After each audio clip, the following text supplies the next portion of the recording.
เมืองบางออกแขนงการทีเกี่ยวของก็ได้เอาใจใส่สุกอยู่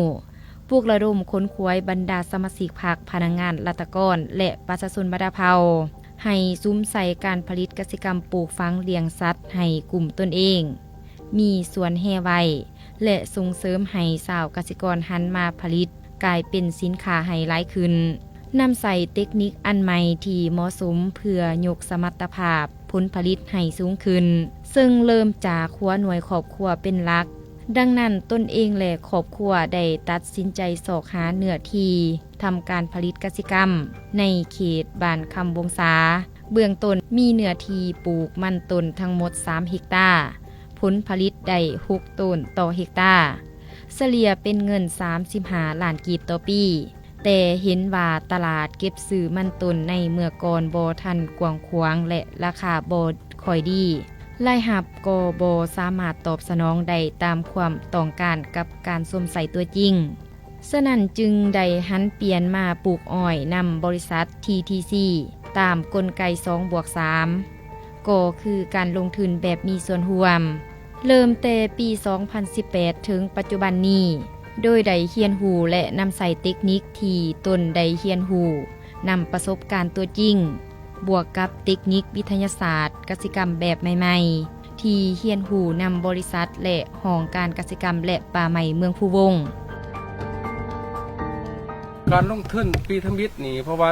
ประชาชนมีส่วนร่วมเนาะตามเงิน2+3นี่คือบริษัทจะลงทุนให้เต็มร้อยนับแต่การบุกเบิกทุกอย่างนะการปลูกการไถการพ่วนดินแนวพันธุ์ปุ๋ยเป็นบริษัทจะเป็นผู้ลงทุนให้เบิดเนาะแต่ก็ปีทมิตรของการปลูกฝังอ้อยของข้าพเจ้านี่ก็มันว่าอะไรไล่ฮับบ่ทันเต็มมิตรเต็มหน่วยเพราะว่าการลงทุนของตัวมันหลายแน่ก็ปีทมิตรนี่คือของเฮานี่20 เฮกตาร์นี่ก็เลย1,200 ต้นเฉลี่ยเป็นเงินการเก็บกู้ทุนขึ้นของบริษัทนี่ก็ตอนช่วงนั้นมันก็ราคาอ้อยมันก็ยังราคาถูกแน่เนาะก็ไหลอยู่400 ปลายล้านปีทมิตรการลงทุนตามไก2+3นี่เนาะถือว่าบริษัทเพิ่นจะมีนโยบายแต่ว่าอยู่ในเฉพาะลงทุน100เพิ่นต้องปีทมิตรเนี่ยเพิ่นจะตัดเอา 35% ในจำนวนการลงทุนปีที่2 30เพราะว่าปีทมิตรนี่เฮาเห็นมารายรับของเฮาก็สมดุลอยู่ในการลงทุนนะ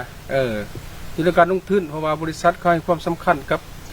การปลูกอ้อยได้ส่งเสริมโดยเฉพาะแล้วก็เบิ่งตัวจริงแล้วก็รายรับนี่ก็ดีสมควรเนาะถ้าเป็นในครอบครัวข้าพเจ้านี่ก็เป็นว่าอะไรมื่นตาปากได้แต่ละปีทานคำพันธ์วรแสงได้กล่าวอีกว่าในปี 2018 หาปี 2019 ได้เริ่มปลูกอ้อยในเนื้อที่22 เฮกตาร์ได้เอาใจใส่บรบัดรักษาให้ถูกต้องตามเทคนิควิชาการที่แนะนำให้ซึ่งได้รับผลผลิตปีทำอิฐ65 ต้นต่อเฮกตาร์เฉลี่ยเป็นเงินได้371 ล้านกว่ากีบเห็นว่ารายรับจากการขายอ้อยในปีทำอิฐแม่นมีกำไรน้อยย้อนว่าการลงทุนในเบื้องต้นหลายแต่สามารถเก็บเกี่ยวผลผลิตได้ 1-2 ปีเพื่อลดผ่อนต้นทุนเขาในการผลิตโดยรวมแล้วก็ยังเห็นว่าได้รับผลผลิตพอสมควรจึงได้ตัดสินใจขยายเนื้อที่ปลูกเพิ่มอีก52 เฮกตาร์บวกกับการเลี้ยงงัว70 ตัวควาย13 ตัวมาหอดปัจจุบันผลผลิตรายรับจากการขายอ้อยเห็นว่าดีเพิ่มสูงขึ้นเฉลี่ยรายรับจากการขายอ้อย2ตื้อกีบต่อปีรับจากการขายมันต้น350 ล้านกีบต่อปีและรายรับจากการขายควาย15 ล้านกีบต่อปีรับจากการขายงัว25 ล้านกีบต่อปีและรับจากค่าบริการกลจักรกสิกรรมคือบุกเบิกสวนไถสวนขนอ้อยอีก300 กีบต่อปีรวมรายรับทั้งหมดได้ต่อปีเกือบ3 ตื้อกีบซึ่งรายรับทั้งหมดได้เฮ็ดให้ครอบครัวกลายเป็นครอบครัวที่หังมีปัจจุบันตนเองมีเรือนอยู่ถาวร3 หลังมีพาหนะรถใหญ่รับใส่ภายในครอบครัว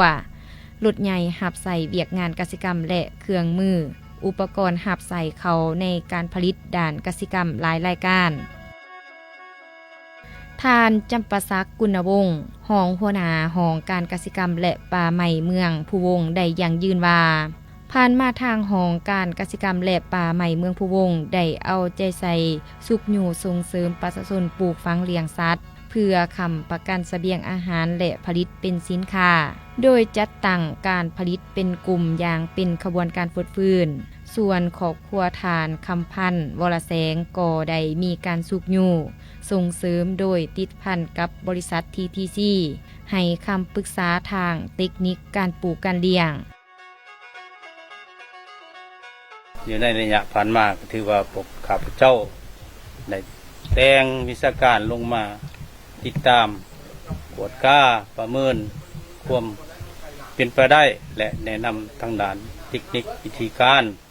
ให้เข้าสู่เป็นตัวแบบนั่นแหละว่าจังซะในนั้นพวกข้าพเจ้าก็ได้มาติดตามเห็นว่าการจัดตั้งปฏิบัติของผู้เกี่ยวเนาะถือว่าสามารถอธิบายให้ครอบครัวอื่นที่สามารถให้ความรู้และนำวิธีการเฮ็ดการปลูกการเลี้ยงอยู่ในระยะผ่านมานี้พวกข้าพเจ้าก็ได้ยังยืนเนาะเป็นครอบครัวตัวแบบตัวเด่นอยู่ในเมืองภูวงของเรานี้